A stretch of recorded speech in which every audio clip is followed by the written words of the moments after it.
ये राज्य स्तर का मसला है। राजीव जैन जी इस बारे में सचेत हैं। बहुत जल्द ही मुख्यमंत्री और जो पार्टी के तौर पर अधिकारी हैं, उनके अध्यक्ष हैं, उन दोनों से।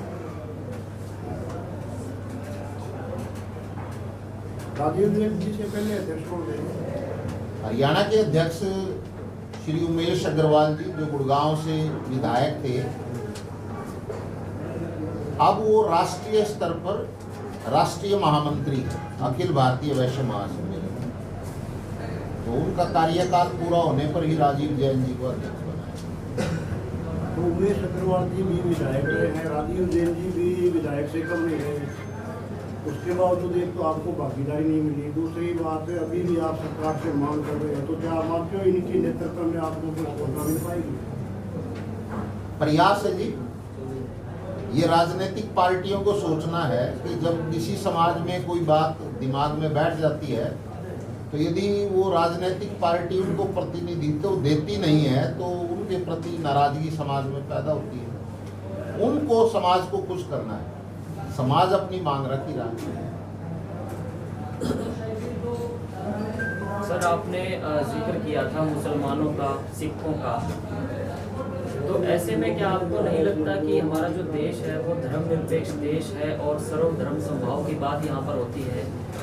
तो ऐसे में जो तमाम जो दूसरे मंत्री बने हुए हैं या दूसरों को जो मिला हुआ है, पूरे देश का जो वसुधैव कुटुंबकम का नारा है, तो ऐसे में आपको लगता है कि वो भी आपकी मांग रख सकते हैं, या आप पर्टिकुलर जब आपके मंत्री बनेंगे तभी आपकी बात जो है आगे जाएगी, केंद्र तक जाएगी? तो ऐसे में आपका क्या मानना है?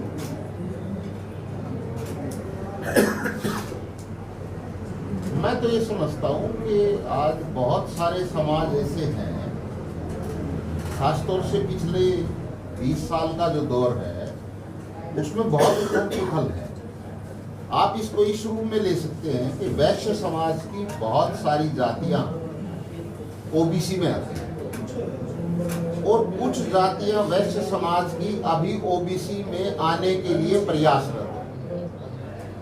केंद्र सरकार ने इसी वर्ष ये फैसला किया है कि हम राज्यों के ऊपर छोड़ते हैं वो किसको ओबीसी में रखते हैं और किसको शेड्यूल कास्ट में रखते हैं। पहले ये केंद्रीय स्तर पर तय होता था राज्यों से मिलकर। तो ये पहचान का सवाल है सबसे। जैसे केंद्र में श्री हर्षवर्धन जी मंत्री, बिना किसी कारण के उनको हटा दिया गया।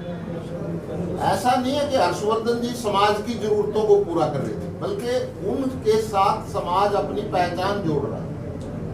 उनको हटाने से समाज को ऐसे लगा है कि हमारा एक मंत्री हटा है बिना किसी वजह। अभी उत्तर प्रदेश के चुनाव की वजह से 7 या 8 मंत्री उत्तर प्रदेश से लिए गए।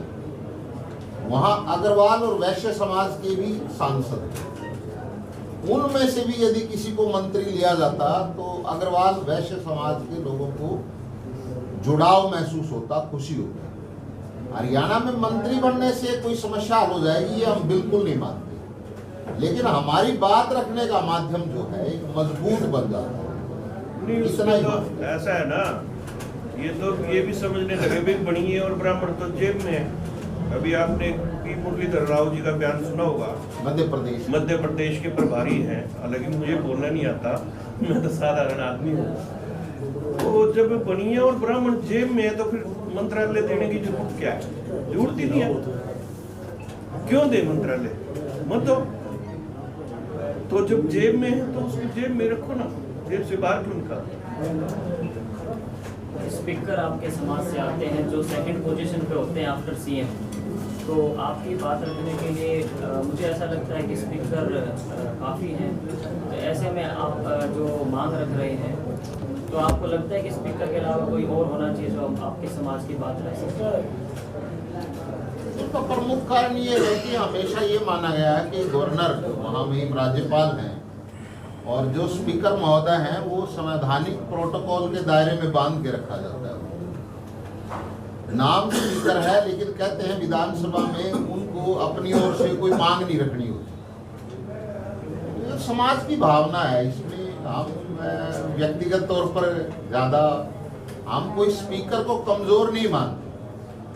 लेकिन डायरेक्टली क्योंकि सरकार के ऊपर उनका कोई महकमा या कोई प्रायोजित कोई स्पेसिफिक जिम्मेवारी नहीं है, इसलिए समाज की सोच है, समाज की सोच ही हम सामने रख रहे हैं, हमारा अपना है।